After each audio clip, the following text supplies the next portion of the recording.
ഞാൻ അരിയോട്ടുകോണത്ത് നിന്ന് അവിടെ ജനിച്ച് വളർന്ന് ജീവിച്ച് ഇവിടെ വന്ന് കല്യാണം കഴിച്ച് ഇവിടെ സ്ഥിരതാമസമായ ഒരാളാണ്.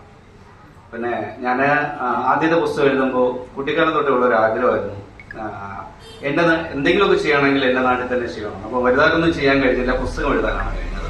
അപ്പൊ ആദ്യത്തെ പുസ്തകവും എന്റെ നാട്ടില് നട റോഡിന്റെ സൈഡിൽ ഒരു ചെറിയ സ്റ്റേജ് കെട്ടി അവിടെയുള്ള ആൾക്കാരെയൊക്കെ വിളിച്ച് റോഡിന്റെ ഇരുവശത്തും കസേരയിട്ട് ഇരുത്തിയാണ് എന്റെ ആദ്യത്തെ പുസ്തകം പവിത്രേശ്വരന്റെ പെണ്ണുങ്ങൾ എന്ന് പറയുന്ന പുസ്തകം പ്രകാശനം ചെയ്തത്.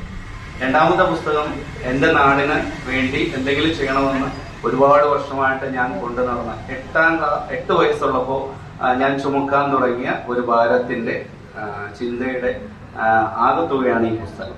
അപ്പൊ ഞാൻ എഴുതാനുള്ള ഒരു ശേഷിയിലേക്ക് എത്തി. ആ പുസ്തകം എഴുതി കഴിഞ്ഞപ്പോൾ അതും ഇനി എത്ര പുസ്തകം എഴുതിയാലും അത് എന്റെ നാട്ടിൽ വെച്ച് തന്നെ പ്രകാശനം ചെയ്യുക എന്നുള്ളതാണ് എന്റെ ലക്ഷ്യവും ആഗ്രഹവും. അപ്പൊ അങ്ങനെ തന്നെ ചെയ്യും.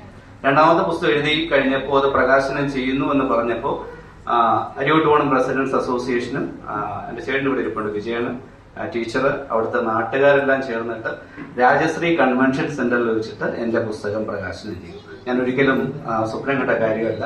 നാട് തന്ന ഏറ്റവും വലിയ ഒരു സ്നേഹവും സഹാനുഭൂതിയും ഇഷ്ടവും ഒക്കെയാണത്. അതൊരു